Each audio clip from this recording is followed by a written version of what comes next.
Assalamualaikum semuanya. Semoga kalian semua dalam keadaan sehat dan dilancarkan rezekinya. Amin ya robbal alamin.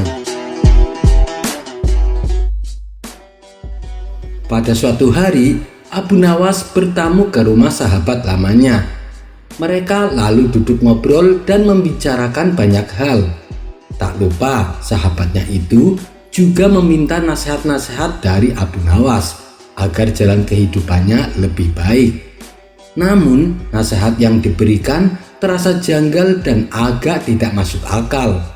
Sahabatnya lalu bertanya, "Maaf Abu Nawas, bukannya aku tidak percaya, tapi nasihat yang kau berikan agak konyol." Abu Nawas membalas, "Bukankah engkau tahu, aku ini orangnya memang seperti itu. Tapi bukan berarti nasihat yang aku berikan tidak memiliki makna yang dalam. Sudah banyak orang yang sadar karena nasihatku yang terkesan konyol." Tidak berapa lama kemudian, datang anak sahabatnya yang masih kecil. "Ayah, mulai sekarang aku tidak mau sholat di masjid lagi," kata si anak. "Loh, kenapa? Apa ada teman yang menjahilimu?" tanya sang ayah. "Bukan ayah, tapi di masjid teman-temanku pada ngobrol sendiri.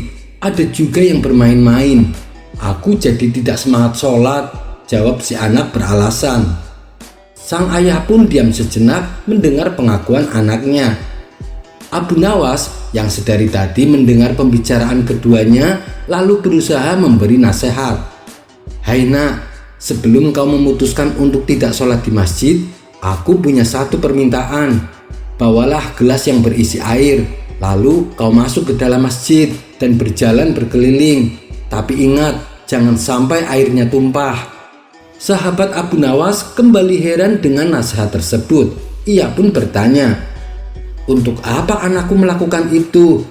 Lagi-lagi nasihatmu terdengar konyol Abu Nawas." Abu Nawas membalas, "Sudahlah, turuti saja perkataanku, biarkan anakmu melakukannya." Karena penasaran, sahabatnya itu lalu menyuruh anaknya untuk melakukan apa yang diperintahkan Abu Nawas. Tidak berselang lama, setelah menjalankan perintah, pulanglah si anak dari masjid. Maka Abu Nawas bertanya kepadanya, "Bagaimana nak? Apakah kau sudah melakukannya dengan benar?" Anak itu menjawab, "Sudah Tuan, aku berjalan berkeliling di masjid dengan sangat hati-hati. Alhamdulillah, tidak ada setetes pun air yang tumpah." Abu Nawas kembali bertanya, "Apakah kau mendengar kawan-kawanmu yang ngobrol sendiri? Apakah kau melihat kawan-kawanmu yang main sendiri?" Anak itu menjawab, "Tidak sempat Tuan, karena saya fokus dengan gelas yang aku bawa. Jangan sampai ada air yang tumpah." Dengan tersenyum bangga, Abu Nawas berkata, "Nah, begitulah hidup. Kalau kau fokus pada tujuanmu, kamu tidak akan sibuk mengurusi kesalahan orang lain. Biarkan mereka dengan urusannya, tapi kamu tetap pada niatmu." Sahabat Abu Nawas yang ikut mendengar menjadi kagum dengan nasihat tersebut. Namun tiba-tiba si anak membalas, "Tapi Tuan, sekarang kan belum waktunya sholat. Jadi di masjid masih sepi, tidak ada seorang pun di sana." Seketika sang ayah tertawa terpingkal-pingkal. Adapun Abu Nawas hanya bisa terdiam sambil memendam kekesalannya. Kisah selanjutnya. Dikisahkan pada suatu hari, Sayyidah Fatimah putri Rasulullah sedang berada di depan rumahnya. Kala itu beliau ditemani oleh Sayyidah Asma binti Khumaisi. Ketika sedang asik duduk, tiba-tiba lewatlah rombongan lelaki. Mereka membawa jenazah seorang wanita menuju kuburan untuk dimakamkan. Melihat itu, Sayyidah Fatimah pun menangis. Hal ini membuat Sayyidah Asma merasa heran. "Wahai putri Rasulullah, mengapa engkau menangis? Apakah karena engkau melihat orang-orang yang membawa jenazah itu?" tanya Sayyidah Asma. "Iya, engkau benar. Apakah setiap orang yang mati yang dibungkus kain kafan dengan rapat akan dibawa ke pemakaman dengan cara dipanggul pada pundak orang-orang Tanya Sayyidah Fatimah. Tentu saja wahai putri Rasulullah, ujar Sayyidah Asma. Lalu Sayyidah Fatimah melanjutkan perkataannya, dan begitupun aku, kelak ketika aku nanti telah mati, pasti aku juga akan dipanggul di atas pundak orang-orang yang membawaku. Sayyidah Asma menimpali, benar sekali wahai putri Rasulullah. Kemudian Sayyidah Fatimah pun menangis lagi seraya berkata, itulah yang membuat aku menangis. Sungguh aku sangat malu jika nanti aku telah meninggal, orang-orang yang mengiringi jenazahku akan melihat lekukan tubuhku.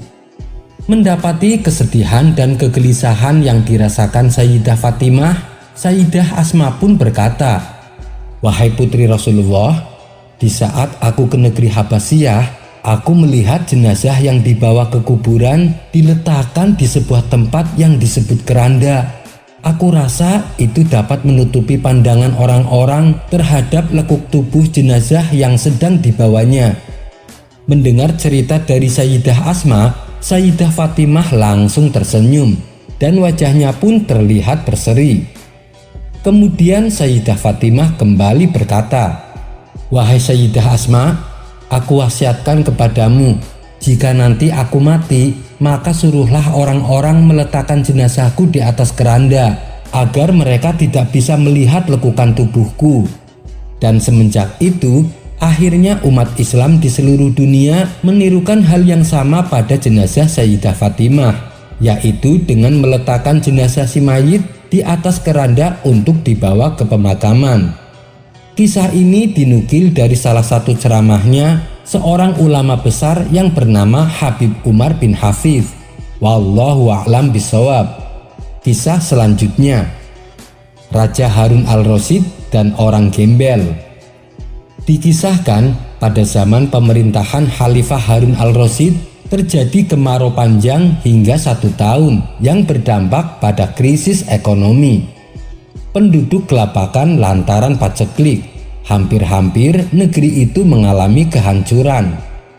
Akhirnya penduduk bersepakat untuk melakukan sholat istisqa. Namun beberapa kali sholat istisqa dilaksanakan, hujan yang diinginkan tak kunjung turun. Hingga pada suatu ketika saat mereka berkumpul di tanah lapang, tiba-tiba datanglah seorang lelaki tua. Pakaiannya compang-camping, penampilannya kumal dan kusut perawakannya. Ia membawa 2 anak perempuan yang wajahnya berseri-seri dan bersih. Keduanya sangatlah pemalu. Kemudian salah satu warga menghampiri lelaki tua tersebut dan mengucapkan salam. Lelaki tua itu pun membalasnya.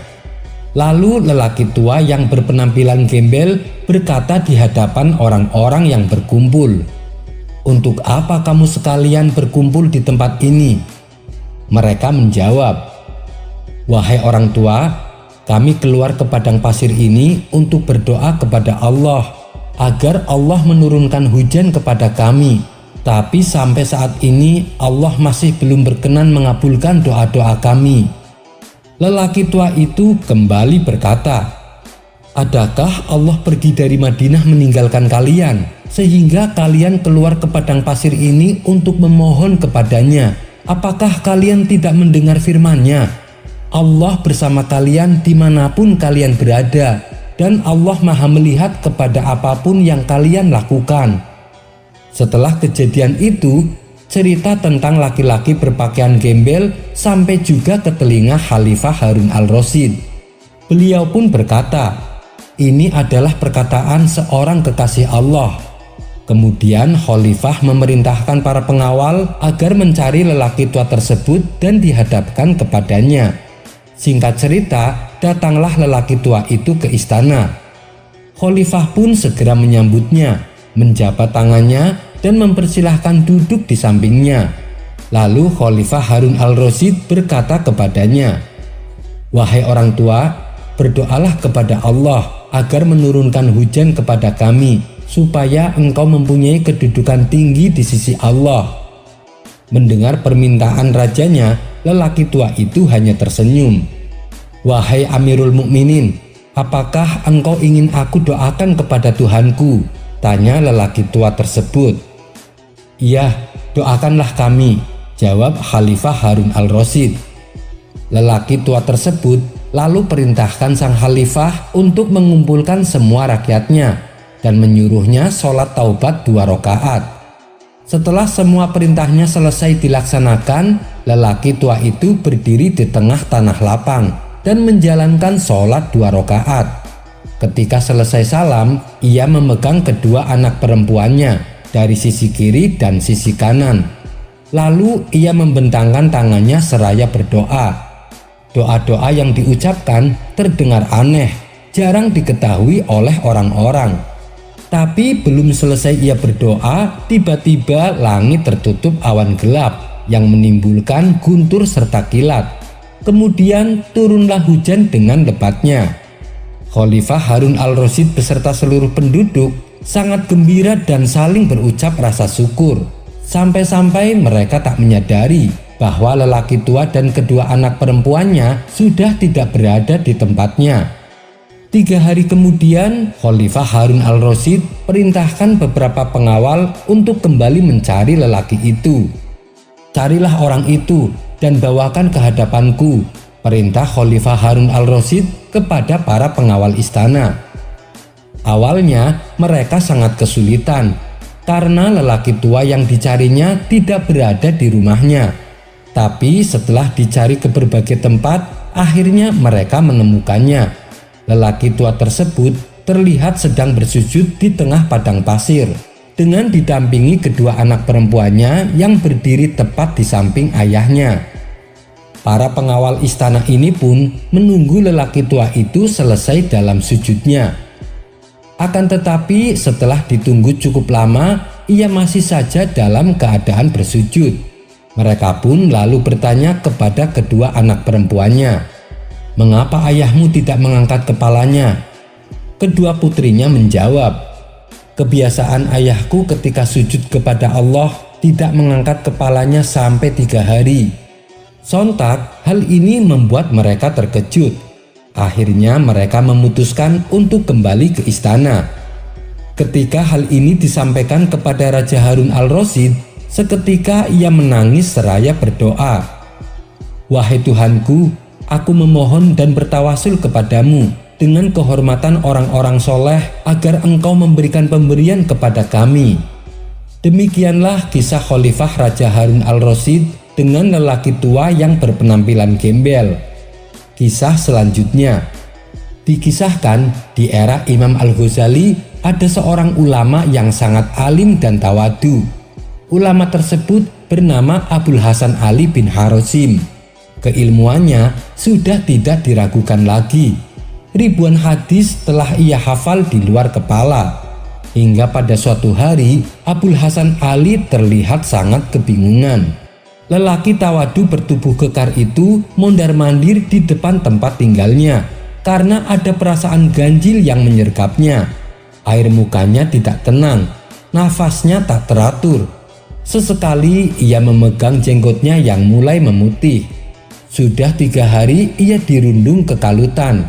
Hal ini dikarenakan ia mendapati kitab Ihya Ulumuddin karya Imam Al-Ghazali dianggapnya penuh dengan hadis dhaif dan tidak begitu kuat keaslian sanad dan matannya. Ia menyimpulkan demikian setelah meneliti dan menelaah isi kitab tersebut.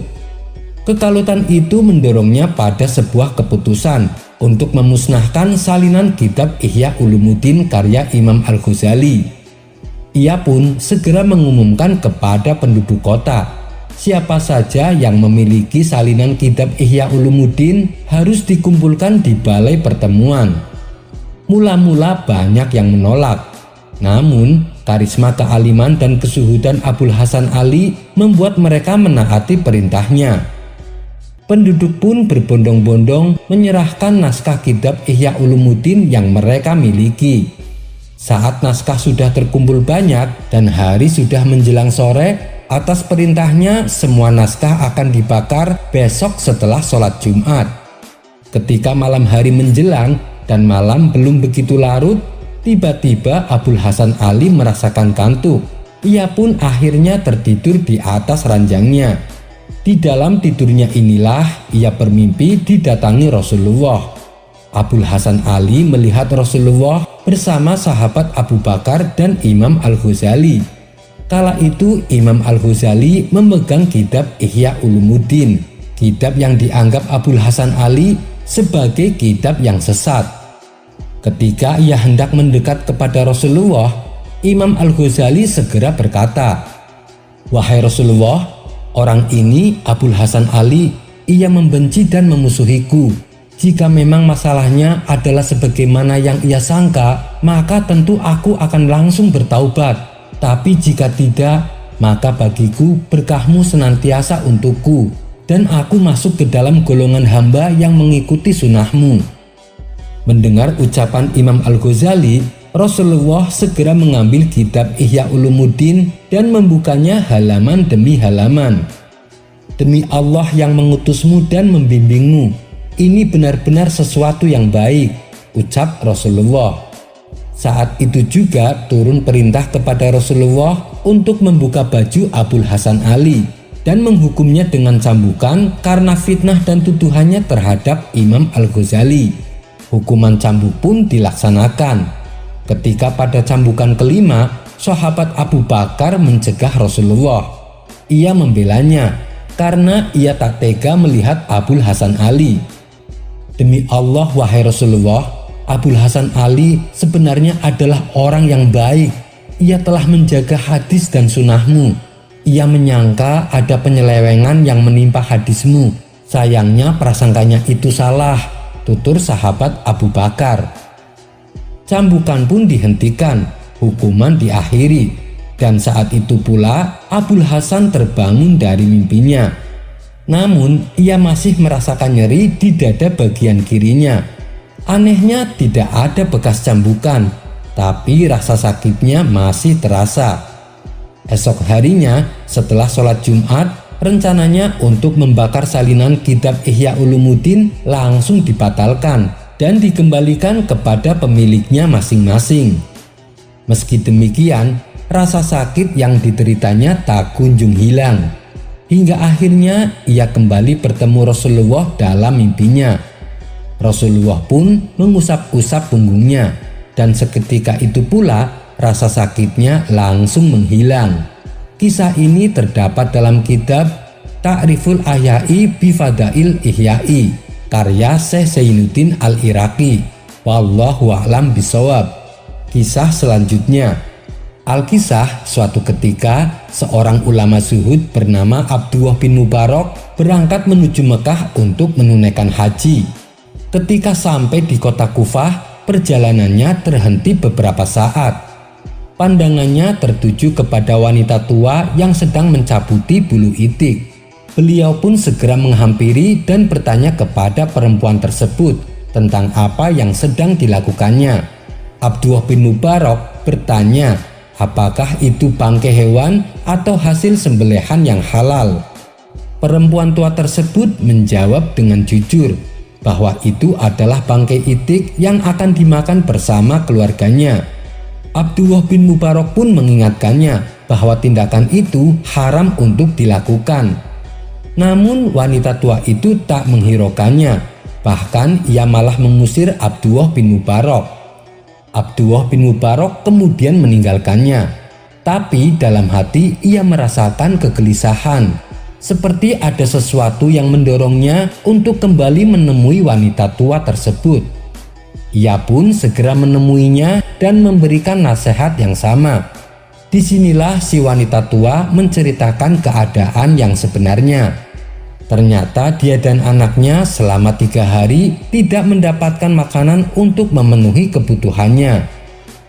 "Aku tahu yang aku makan adalah barang haram, tapi aku tak punya pilihan lain," tutur si wanita tua menahan tangisnya. Mendengar itu sontak hati Abdullah bergetar.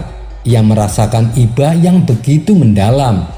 Tanpa pikir panjang, Abdullah bin Mubarak segera memberikan semua uang dan perbekalannya, termasuk keledai yang jadi kendaraannya. Tidak terasa, musim haji telah berlalu dan Abdullah bin Mubarak masih berada di Kufah. ia gagal melaksanakan haji di tahun tersebut. Kemudian ia memutuskan untuk kembali pulang ke kampung halamannya. Setibanya di sana, ia bertemu para kerabatnya yang telah selesai melaksanakan ibadah haji. Tak lupa Abdullah bin Mubarak pun mendoakan mereka. Semoga Allah menerima haji kalian dan membalas segala usaha kalian. Namun anehnya, mereka juga membalas dengan perkataan yang sama. Semoga Allah juga menerima hajimu dan membalas segala usahamu. Mendengar itu, Abdullah bin Mubarak merasa heran. Ia pun lalu berkata, "Maaf, tapi tahun ini aku tidak jadi berhaji." Perkataan Abdullah ini malah dibantah oleh mereka. "Kami sendiri yang melihatmu di sana. Bahkan kita melakukan tawaf bersama-sama." Para tetangga dan kerabat yang lain juga memberikan kesaksian yang sama bahwa mereka bertemu dengannya saat ibadah haji. Hal ini tentu saja membuat Abdullah bin Mubarak bertambah heran dan kebingungan. Beliau pun terus memikirkan keanehan dari peristiwa ini. Sampai akhirnya keanehan yang dialaminya terjawab melalui mimpi. Dalam mimpinya, Abdullah bin Mubarak mendengar suara dari langit. "Wahai Abdullah, Allah telah menerima amal sedekahmu dan mengutus malaikat menyerupai sosokmu, menggantikanmu menunaikan ibadah haji." Demikianlah kisah Abdullah bin Mubarak yang hajinya digantikan oleh malaikat berkat amal sedekah yang dilakukannya. Kisah ini terdapat dalam kitab An-Nawadir karya Syekh Syihabuddin. Wallahu a'lam bishawab. Kisah selanjutnya. Dikisahkan Abu Nawas mempunyai tetangga seorang tuan tanah yang kaya raya. Hampir seluruh penduduk desa bekerja di perkebunannya. Namun tuan tanah tersebut mempunyai sifat pelit dan bakhil. Tak hanya itu, selain berprofesi sebagai tuan tanah, ia juga menjadi rentenir. Hal inilah yang membuat Abu Nawas resah selaku ulama sufi. Ia ingin membuat tetangganya itu bertaubat atas perbuatannya. Setelah merenung agak lama, akhirnya Abu Nawas menemukan ide yang cemerlang. Pada esok harinya, Abu Nawas menemui kawan-kawannya yang lagi tongkrongan di warung. "Tadi malam aku mimpi dapat wangsit yang tidak bisa aku tolak," ucap Abu Nawas membuka percakapan. Salah satu dari kawan Abu Nawas bertanya, "Apakah isi wangsit dalam mimpimu?" Abu Nawas menjawab, "Aku mendapatkan wangsit, apapun yang dititipkan padaku maka akan beranak." "Maksudnya bagaimana wahai Abu Nawas?" tanya mereka bingung. "Kalau kalian menitipkan padaku satu ayam, maka dalam beberapa hari ayamnya akan beranak dan ayam kalian akan menjadi bertambah. Begitu pula bila kalian menitipkan uang atau aku meminjam uang, maka beberapa hari kemudian uang kalian akan beranak dan tentunya uang kalian akan bertambah," jelas Abu Nawas. Sebagian kawannya ada yang percaya, ada juga yang tidak percaya. Jangan-jangan ini cuma akal bulus Abu Nawas untuk meminjam uang. "Nanti sore aku akan meminjami 1 ekor kambing kepadamu," ucap salah satu dari mereka. Yang lain menimpali, "Aku akan meminjamimu uang 2 dinar." Silahkan, dengan senang hati," balas Abu Nawas. Setelah 5 hari berlalu, ternyata benar. Kambing dan uang yang dipinjamkan kepada Abu Nawas menjadi beranak. Yang meminjami 1 ekor kambing dikembalikan Abu Nawas menjadi 3 ekor kambing.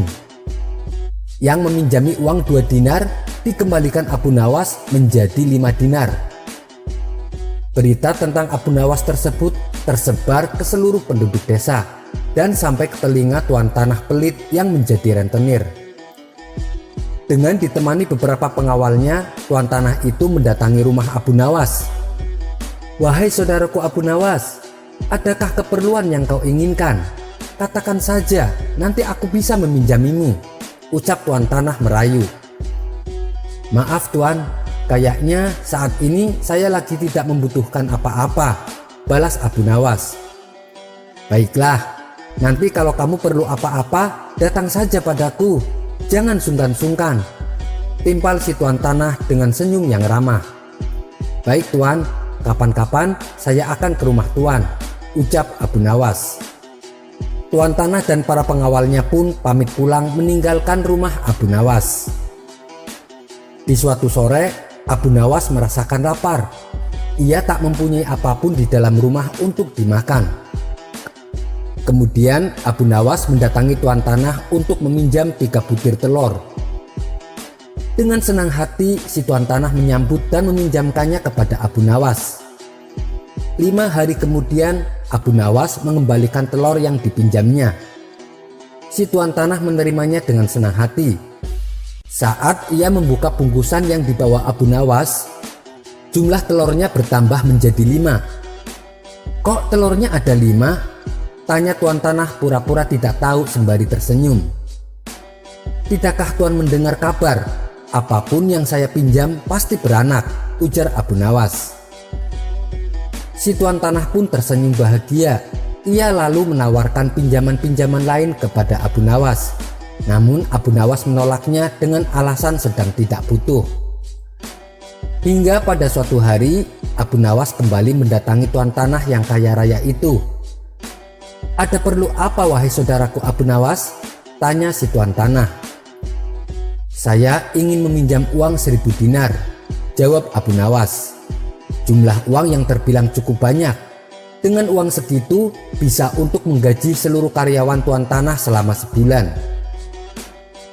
Tuan tanah kaya raya itu segera membuka berangkas uangnya dan meminjamkan uang sejumlah 1000 dinar kepada Abu Nawas. Ini uangnya wahai saudaraku, silahkan dibawa pulang, ucap tuan tanah sambil memberikan uangnya. Abu Nawas pun pulang dengan membawa uang 1000 dinar. Sementara tuan tanah yang pelit itu berhayal, tidak lama lagi uangku akan bertambah banyak, ucapnya dalam hati kegirangan. Hari berganti hari, si tuan tanah merasa tidak sabar menunggu kedatangan Abu Nawas. 5 hari berlalu, Abu Nawas masih belum juga datang. Tak terasa sudah berjalan 1 bulan dan Abu Nawas tak kunjung datang ke rumahnya. Karena tidak sabar, si tuan tanah mendatangi Abu Nawas dengan didampingi pengawalnya.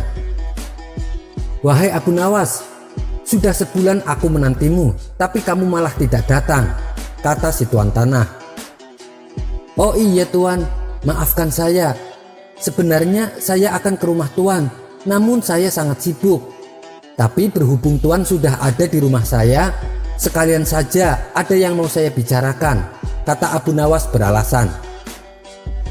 Tidak apa-apa wahai saudaraku, silahkan, apa yang mau engkau bicarakan, balas si tuan tanah. Begini tuan, Abu Nawas mencoba menjelaskan. Uang yang tuan titipkan padaku 3 hari kemudian mati. Boro-boro bisa beranak, yang ada malah mati tak tersisa. Apa maksudmu wahai Abu Nawas? Tanya tuan tanah penuh emosi. Kamu mau mempermainkan aku ya? Sambungnya. Tidak tuanku, tapi memang begitulah kenyataannya, balas Abu Nawas. Tak terima dengan hal itu, si tuan tanah lalu melaporkan Abu Nawas ke pengadilan. Ia menuntut Abu Nawas agar dihukum pancung karena telah menipu dirinya dengan jumlah uang yang sangat besar. Saat keduanya dihadapkan kepada hakim, si tuan tanah berkata, "Wahai hakim yang mulia, Abu Nawas telah menipuku. Katanya uang yang aku titipkan kepadanya bisa beranak, tapi kenyataannya dia menipuku dan tidak sepeser pun mengembalikan uangnya padaku. Saya minta supaya Abu Nawas dihukum pancung." Setelah mendengar kesaksian dari tuan tanah, sang hakim bertanya kepada Abu Nawas, "Benarkah seperti itu wahai Abu Nawas?" Abu Nawas menjawab, "Wahai hakim yang mulia, saya sama sekali tidak menipu dia."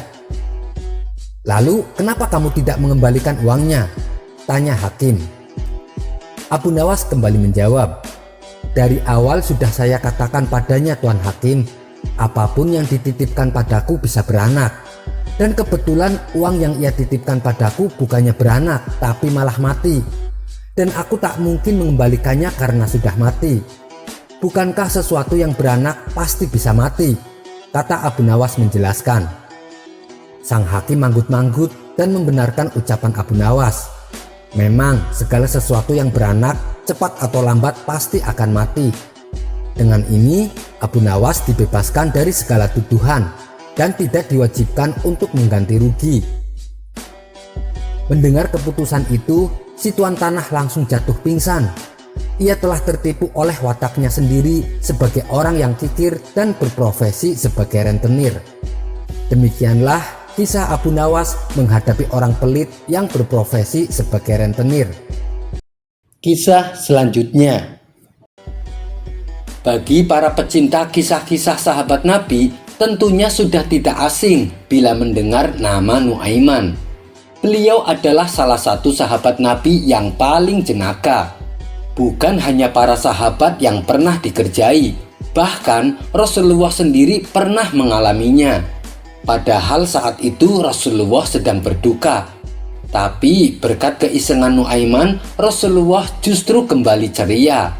Saking lucunya sahabat Nuaiman, Rasulullah sampai mengatakan bahwa Nuaiman akan memasuki surga dengan tertawa.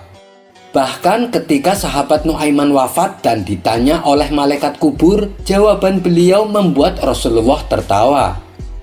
Suatu ketika saat Nuaiman wafat, Rasulullah termasuk yang mengkafani dan turun ke liang lahat Nuaiman.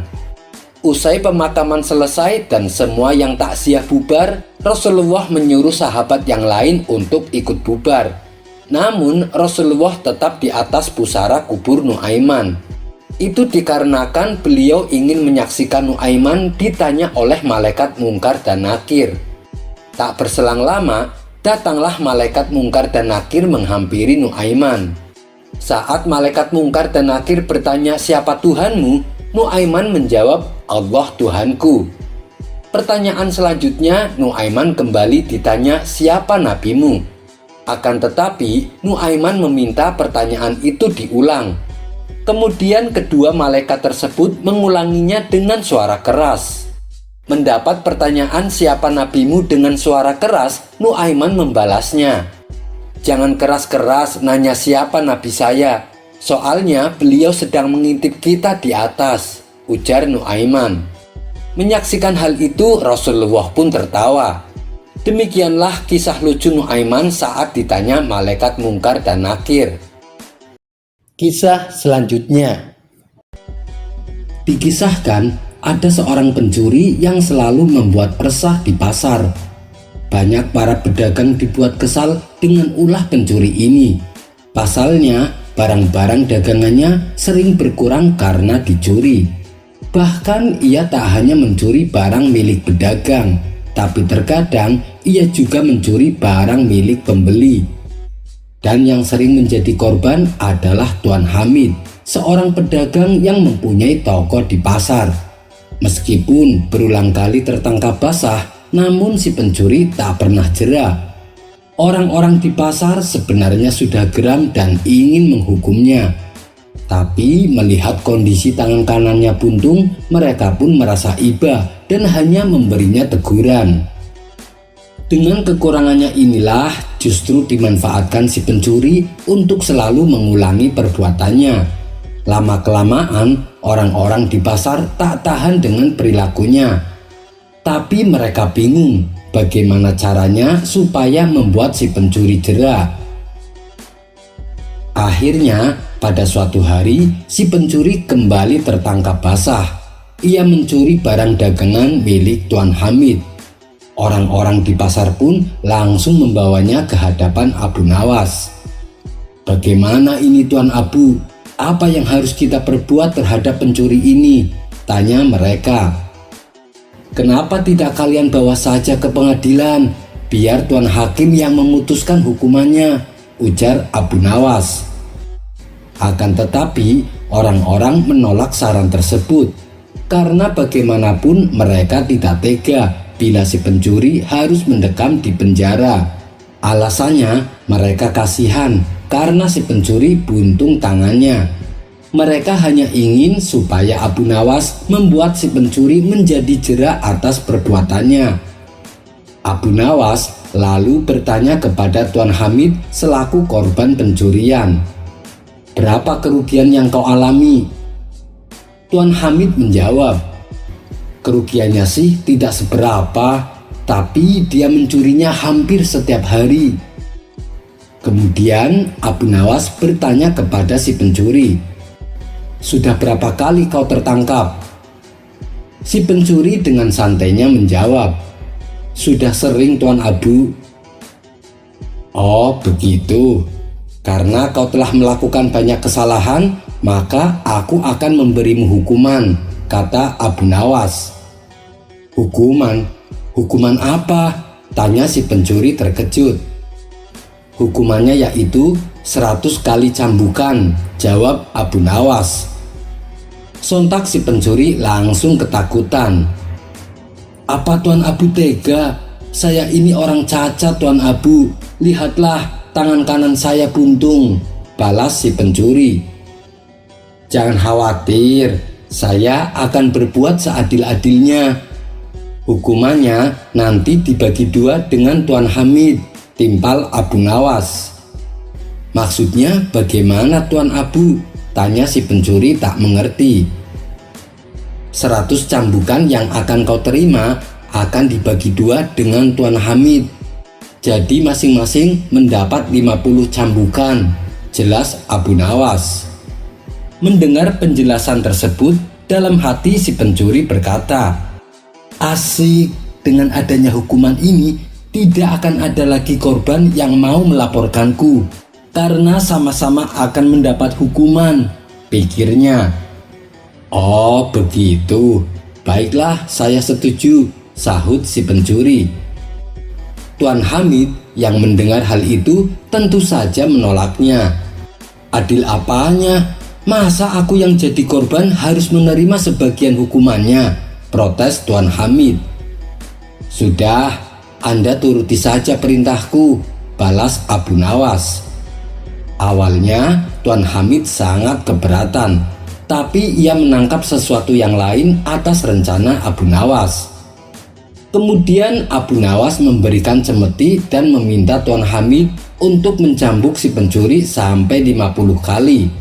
Si pencuri pun berteriak kesakitan. Setelah selesai menjalani hukuman, kini giliran si pencuri yang akan mencambuk Tuan Hamid. "Kurang ajar, sakit sekali tubuhku. Akan kubalas dengan lebih keras lagi," pikir si pencuri sambil menahan rasa sakit. Ia pun segera mengambil cambuk dan hendak membalas perlakuan Tuan Hamid. Namun ketika ia akan melakukan aksinya, Abu Nawas buru-buru mencegahnya. "Tunggu dulu, bukankah dari awal aku sudah bilang aku akan berbuat adil terhadap kalian? Tapi kenapa kau melanggarnya?" tukas Abu Nawas. "Melanggar bagaimana? Sekarang kan giliranku untuk mencambuknya," balas si pencuri. "Iya benar, tapi sewaktu Tuan Hamid mencambukmu, dia memakai tangan kanan. Kenapa kau menggunakan tangan kiri? Itu sama sekali tidak adil," protes Abu Nawas. "Terus bagaimana ini? Tangan kanan saya kan buntung, Tuan Abu," tanya si pencuri. "Aku tidak mau tahu, dan aku tidak akan membiarkan kau mencambuk menggunakan tangan kiri," hardik Abu Nawas. Akhirnya si pencuri pun tak bisa berbuat apa-apa. Ia hanya bisa pasrah menerima hukuman yang barusan ia jalani. "Hai pencuri, dengar ya, kalau sampai kamu ketahuan mencuri lagi, maka kau akan kembali mendapat hukuman seperti ini," ancam Abu Nawas. Sejak saat itu, si pencuri yang bertangan buntung menjadi jera dan tak lagi berani mencuri. Kisah selanjutnya. Bila kita mendengar kata pelacur, pikiran kita pasti akan membayangkan seseorang yang pekerjaannya hina, baik dari segi agama maupun dari segi hidup bermasyarakat. Begitu pula ketika kita mendengar kata kiai. kita pasti akan berpikir seseorang yang sangat alim dengan budi pekerti yang santun. Sehingga wajar bila masyarakat memuliakan orang yang bergelar kiai. Dan tak sedikit masyarakat yang sowan ke rumah sang kiai untuk minta didoakan dan mengharap berkah darinya. Namun, ada cerita lucu antara dua orang yang berbeda profesi ini. Bagi masyarakat Rembang, siapa sih yang tak kenal dengan Kiai Haji Ali Yahya? Orangnya alim, parasnya tampan, dan juga mempunyai tubuh yang atletis. Apabila sorban dan pecinya dilepas, penampilannya mendadak berubah terlihat seperti orang bule. Tak heran jika banyak wanita yang terpesona kepadanya. Meskipun diberi anugerah Allah paras yang tampan, tak membuat Kiai Ali suka bermain perempuan. Beliau selalu menjauhi perbuatan maksiat, termasuk perbuatan zina yang dilaknat oleh Allah. Suatu ketika, Kiai Haji Ali Yahya diundang untuk mengisi pengajian di kota Jepara. Maka berangkatlah Kiai Ali bersama supir pribadinya. Beliau berangkat menggunakan pakaian biasa. Peci dan sorbannya sengaja ia lepaskan. Ketika mobil yang ditumpanginya berhenti di lampu merah, tiba-tiba datang wanita cantik menghampiri mobilnya. Wanita cantik tersebut ternyata adalah seorang pelacur. Karena tidak tahu yang dihadapinya adalah seorang ulama, si wanita pelacur ini mencoba menggoda Kiai Haji Ali. Wanita pelacur itu mengira pria tampan di dalam mobil itu adalah turis berduit banyak yang sedang mencari kesenangan di Indonesia. "Malam Om," sapa wanita cantik tersebut. "Malam juga," balas Kiai Haji Ali. Tanpa basa-basi, wanita itu menawarkan diri. "Saya boleh ikut gak Om?" "Boleh ya," pinta wanita itu. Di luar dugaan, Kiai Haji Ali memperbolehkan si wanita ikut bersamanya. "Oh, tentu saja boleh.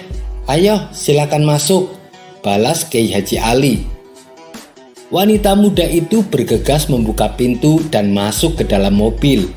Pintu ditutup dan mobil mulai berjalan. "Mau kemana nih Om? Saya siap menemani Om sampai pagi," goda wanita cantik kepada Kiai Ali. Sambil mengenakan sorban dan kopiah, Kiai Haji Ali menjawabnya dengan santai. "Saya hendak mengisi pengajian di Jepara." Melihat hal itu, wanita tersebut langsung kaget. Apalagi Kiai Haji Ali kini tampak berwibawa dengan sorban dan kopiahnya. "Jadi Anda ini seorang kiai?" "Maafkan saya Pak Kiai," ucap wanita itu gemetaran. "Loh, tadi manggilnya Om, sekarang kok manggilnya Kiai? Kamu ini lucu," balas Kiai Ali Yahya tersenyum. Wajah wanita tersebut yang tadi terlihat cantik dan mempesona mendadak berubah menjadi pucat. "Maaf Pak Kiai, saya benar-benar tidak tahu. Sekali lagi saya mohon maaf," kata wanita itu gemetaran. "Oh, tidak apa-apa. Santai saja Mbak. Sekali-kali ikut pengajian, itu bagus," ujar Kiai Haji Ali. "Tidak Pak Kiai, saya berhenti di sini saja," pinta wanita tersebut. "Tidak bisa, kamu harus ikut saya. Tadi katanya siap menemani saya sampai pagi. Jadi kamu harus ikut," ucap Kiai Haji Ali. "Tapi saya kan tidak pakai jilbab Pak Kiai," kata wanita itu beralasan. "Itu gampang, nanti saya pinjam sama jamaah ibu-ibu," balas Kiai Haji Ali Yahya. "Jangan Kiai, saya malu," ujar wanita pelacur itu. "Kenapa harus malu? Jadi pelacur saja tidak malu, masa menghadiri pengajian malu?" timpal Kiai Haji Ali Yahya. "Tapi saya takut Kiai," jawab wanita itu kembali. "Tadi katanya malu, sekarang takut." "Sudahlah, tenang saja Mbak. Di sana tidak ada seorang pun yang tahu kalau kamu adalah pelacur. bujuk Kiai Haji Ali Yahya. Karena penolakannya selalu dibantah oleh Kiai Haji Ali, akhirnya si wanita menyerah. Terpaksa ia mengikuti ajakan Kiai Haji Ali. Di dalam mobil, wanita itu hanya diam dan sesekali terlihat salah tingkah. Tidak lama kemudian, sampailah mobil mereka di tempat pengajian. Suara rebana mulai terdengar menyambut kedatangannya. Para panitia pengajian yang bertugas mengawal Kiai Haji Ali Yahya berlarian menghampiri mobilnya. Jamaah pria dan wanita terlihat memadati area tempat acara digelar. Panitia dengan antusias menunggu kedatangan Kiai Ali. Begitu Kiai Ali turun dari mobil, ia langsung menghampiri jamaah ibu-ibu. "Maaf Bu, boleh pinjam hijabnya? Ini Bunyai lupa bawa hijab," ucap Kiai Haji Ali. Dengan sigap ibu-ibu jamaah menjawab, "Baik Pak Kiai, akan saya ambilkan." Tidak berapa lama ibu jamaah itu kembali. "Ini Pak Kiai hijabnya," ucap ibu tersebut. Jilbab yang dibawanya lalu disodorkan ke dalam mobil dan langsung dikenakan oleh wanita pelacur. Setelah dia rapi, wanita itu turun dari mobil. Dan Masya Allah, para ibu-ibu jamaah yang hadir saling berebutan salaman dan mencium tangannya. Mendapat sambutan yang begitu terhormat, wanita yang kini telah disulap menjadi bunyai tentu saja merasa terkejut. Ia tak menyangka mendapat perlakuan istimewa, bahkan ia sangat dihormati. Kemudian wanita itu diundang masuk ke ruang tamu.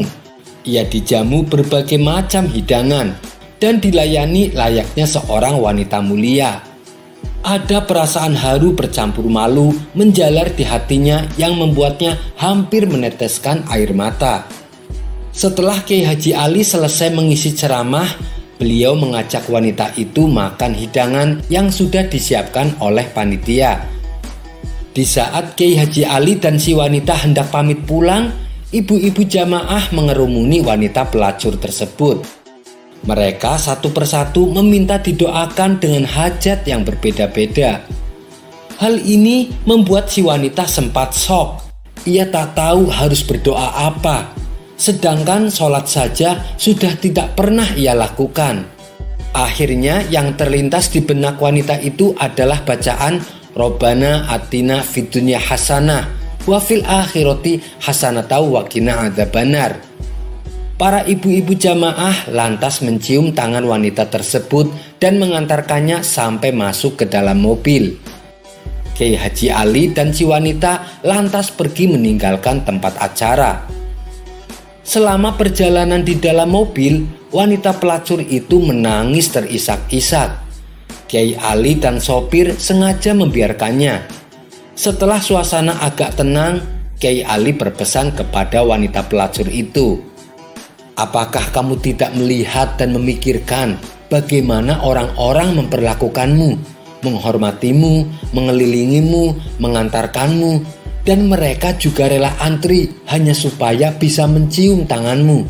Bahkan mereka meminta doa dan berkah darimu, padahal kamu ini adalah seorang pelacur." Mendengar nasihat Kiai Haji Ali, tangisan wanita itu semakin menjadi-jadi. Ia merasa terhina, merasa sedih, apalagi mengingat dosa-dosa yang telah ia lakukan selama ini. Tapi Allah menutupi aibnya. Allah sangat mencintainya. Hari ini kamu dapat nasihat yang mungkin nasihat ini berharga selama sisa hidupmu. Maka segeralah bertaubat dan mohon ampun kepada Allah. Jangan sampai nyawamu dicabut sebelum bertaubat. Sambil terisak-isak, wanita itu berkata, "Terima kasih Kiai atas nasihatnya. Dengan kejadian ini, aku akan bertaubat dan aku akan berhenti dari pekerjaan bejat ini. Sekali lagi, terima kasih Pak Kiai." Dari kisah ini mengandung hikmah. Terkadang dakwah dengan cara memuliakan seorang pendosa lebih efektif ketimbang menghujat pelaku dosa. Kisah selanjutnya, Dikisahkan ada sepasang suami istri yang taat beribadah. Meskipun mereka hidup dalam kemiskinan, namun mereka selalu bersyukur kepada Allah. Apalagi saat mereka dikaruniai seorang anak yang soleh. Setiap hari sang ayah selalu pergi ke hutan mencari kayu bakar untuk dijualnya ke pasar. Suatu ketika, saat menjelang kematiannya, sang ayah melepaskan anak sapi miliknya ke tengah hutan. "Ya Allah, saya menitipkan anak sapi ini kepadamu untuk anakku kelak jika dia dewasa," kata sang ayah dalam doanya. Tidak berapa lama kemudian, sang ayah pun meninggal dunia. Seiring berjalannya waktu, anak sapi yang dilepaskan di hutan kini menjadi sapi betina yang elok dan besar. Setiap kali sapi ini melihat ada orang di hutan, ia langsung berlari bersembunyi. Begitu juga dengan putranya yang dulu masih kecil, kini telah tumbuh dewasa. Ia menjadi pemuda soleh yang berbakti kepada ibunya.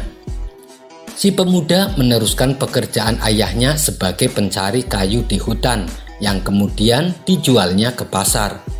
Uang hasil dari penjualannya sepertiganya ia sedekahkan, sepertiganya ia berikan kepada ibunya, dan sepertiganya lagi ia gunakan untuk dirinya sendiri. Pada suatu hari, sang ibu berkata kepada anaknya, "Wahai anakku, sesungguhnya ayahmu telah mewariskan anak sapi betina untukmu. Dia titipkan kepada Allah di hutan ini. Carilah sapi tersebut. Berdoalah kepada atas nama Tuhan Nabi Ibrahim, Nabi Ismail, dan Nabi Ishak agar mengembalikan anak sapi tersebut kepadamu. Ciri-cirinya adalah saat kau melihatnya, seakan-akan sinar matahari memancar dari kulitnya. Dia diberi nama Al-Mudzahabah karena keindahan dan kejernihannya." Maka berangkatlah pemuda soleh menuju hutan. Sesampainya di tengah hutan, pemuda soleh mengamati ke penjuru arah. Ia mencari keberadaan sapi yang dimaksud ibunya. Lalu tampaklah sapi betina besar dan berbulu indah keemasan. Si sapi terlihat sedang asik memakan rumput hijau. Pemuda soleh kemudian mencoba mendekatinya. Melihat ada orang yang mendekat, spontan si sapi menjadi kaget dan hendak lari bersembunyi. Namun pemuda soleh segera memanggilnya. "Wahai Al-Mudzahabah, demi nama Tuhannya Nabi Ibrahim, Nabi Ismail, dan Nabi Ishak, mendekatlah padaku."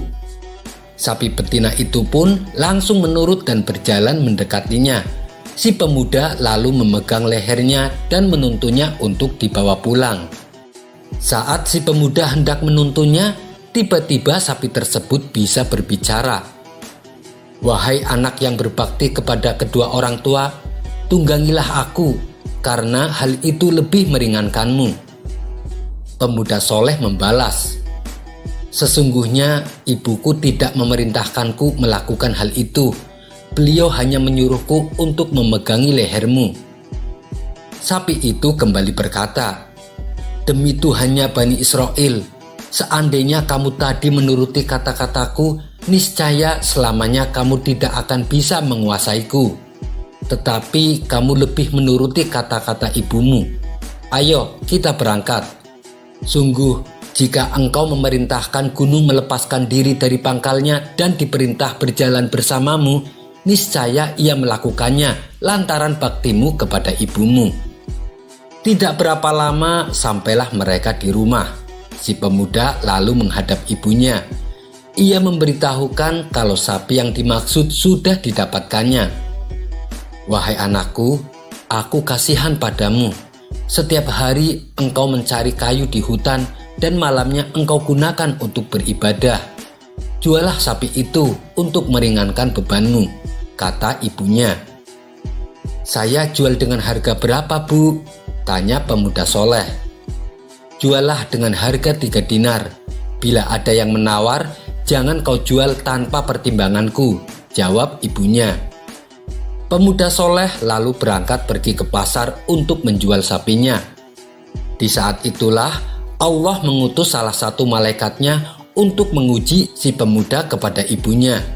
Dengan menyamar sebagai manusia, sang malaikat menghadangnya di tengah jalan. "Hai anak muda, berapa akan kau jual sapimu?" tanya sang malaikat. "Saya akan menjualnya 3 dinar, jawab pemuda soleh. "Saya beli dengan harga 6 dinar, tetapi engkau tidak perlu meminta persetujuan ibumu," kata sang malaikat itu kembali. "Seandainya engkau memberiku emas seberat sapi ini, saya tidak akan mengambilnya, melainkan dengan ridho ibuku," balas pemuda soleh. Ia pun lalu pulang menemui ibunya untuk meminta persetujuan. "Baiklah, jualah dengan harga 6 dinar. Bila ada yang menawar, jangan kau jual tanpa pertimbanganku," ucap ibunya. Si pemuda segera pergi menemui sang malaikat yang masih menunggunya. "Ibuku sudah setuju, silahkan Anda beli dengan harga 6 dinar, kata pemuda soleh. "Saya tawar menjadi harga lebih tinggi, yaitu 12 dinar. Tapi syaratnya jangan menunggu persetujuan ibumu," ujar sang malaikat. Pemuda soleh kembali menolak. Ia memilih pulang untuk meminta persetujuan ibunya. Mendengar penuturan anaknya, ibunya menjadi heran. Ia mempunyai firasat bahwa orang yang menawarnya bukanlah manusia biasa. "Wahai anakku, sesungguhnya orang yang mendatangimu adalah malaikat yang menyamar sebagai manusia. Ia sengaja datang untuk mengujimu. Bila ia mendatangimu lagi, katakan padanya, apakah engkau memerintahkan kami untuk menjual sapi ini ataukah tidak?" Pemuda soleh kemudian kembali mendatangi sang malaikat. Ia pun mengutarakan apa yang disampaikan ibunya. Sang malaikat berkata, "Kembalilah pada ibumu dan sampaikan padanya, jangan buru-buru menjual sapinya, tahan dulu, sebab nanti Nabi Musa akan membeli sapimu. Dan jangan jual sapi ini, kecuali seharga emas yang beratnya sama dengan sapinya." Si pemuda lantas pulang menemui ibunya. Ia menyampaikan apa yang dikatakan sang malaikat. Tidak berapa lama kemudian, terdengar kabar yang menggemparkan. Salah satu saudagar kaya yang berprofesi sebagai rentenir ditemukan tewas di tengah jalan. Saudagar yang tewas tersebut bernama Sam'un. Ia tidak mempunyai anak dan istri. Ia hanya mempunyai saudara sepupu yang bernama Uhaihah. Uhaihah ini hidupnya sangat miskin, sehingga ia berhasrat ingin menguasai harta saudagar Sam'un. Dan jalan satu-satunya adalah membunuh saudagar Sam'un yang merupakan kerabatnya. Dengan begitu, harta kekayaan saudagar Sam'un akan jatuh ke tangannya, karena dialah satu-satunya ahli waris dari keluarga saudagar Sam'un. Setelah berhasil membunuhnya, Uhaihah menutup perbuatannya dengan membawa mayat Sam'un ke pinggir kota. Tujuannya supaya penduduk kedua kota saling menuduh satu sama lain. Siasat Uhaihah pun berjalan lancar. Para warga mendatangi rumah Uhaihah untuk memberitahu atas kematian Sam'un. Di situ Uhaihah pura-pura kaget dan menangis sejadi-jadinya. Sementara orang-orang masih bingung siapa yang melakukan pembunuhan. Uhaihah lalu memprovokasi warga. Ia menuduh pelakunya adalah orang dari kampung sebelah, karena orang kampung sebelah punya banyak hutang sama Sam'un. Spontan orang-orang menjadi geram. Mereka pun berencana menyerang kampung sebelah. Ketika suasana semakin memanas, seorang kakek tua muncul dan berusaha untuk meredakan ketegangan. "Saudara sekalian, jangan biarkan setan menguasai diri kalian. Kalian telah termakan fitnah atas kematian saudagar renten ini. Aku yakin kalian semua membencinya karena dia adalah seorang rentenir," kata si kakek tua. "Tapi kan caranya berdagang bukan alasan untuk membenarkannya dibunuh," ujar salah satu warga. "Iya, engkau memang benar, tapi kematiannya juga bukan alasan yang tepat untuk bertikai dengan kampung sebelah. Sekarang temui Nabi Musa. Bukankah di tengah-tengah kita ada seorang rasul? Adukan perkara ini kepada beliau," kata si kakek tua mengusulkan. Usulan tersebut diterima warga. Mereka lalu menemui Nabi Musa. Nabi Musa sempat tertegun dengan masalah yang dialami warga. Beliau kemudian bermunajat kepada Allah supaya diberikan petunjuk. Setelah mendapatkan wahyu dari Allah, Nabi Musa lalu menyuruh mereka untuk menyembelih sapi betina. Perintah Nabi Musa sempat ditentang oleh mereka. Apakah kau hendak menjadikan kami bahan ejekan? Sekali lagi Nabi Musa meyakinkan mereka bahwa itu adalah perintah langsung dari Allah. Akhirnya mereka pun mempercayai perkataan Nabi Musa. Nabi Musa lalu memberitahu bahwa sapi yang disembelih bukanlah sembarang sapi, tapi sapi yang punya ciri-ciri khusus. Sapinya harus sapi betina, dan sapi tersebut tidak pernah ditunggangi oleh manusia. Warna kulitnya kuning kemilau keemasan. Setelah mencari kesana kemari, akhirnya ditemukan sapi yang dimaksud.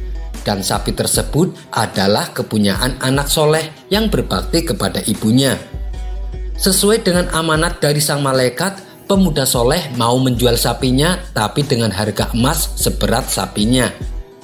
Demi untuk mengungkap siapa pembunuhnya, maka mereka pun menyetujuinya. Hampir separuh dari harta warisan saudagar yang tewas dibelanjakannya untuk membeli sapi milik pemuda soleh. Si pemuda kini menjadi orang kaya berkat besarnya rasa bakti kepada ibunya. Sementara sapi yang telah dijualnya disembelih oleh Nabi Musa. Lalu tulang dari sapi tersebut dipukulkan ke mayat Sam'un si saudagar kaya. Tiba-tiba mayat Sam'un berbicara. Ia mengatakan bahwa pembunuhnya adalah saudara sepupunya sendiri yang bernama Uhayha. Kini warga mengetahui siapa pembunuh sebenarnya. Mereka lalu menjatuhi hukuman mati kepada Uhayha karena ia telah membunuh Sam'un dan memprovokasi warga untuk bertikai dengan kampung sebelah.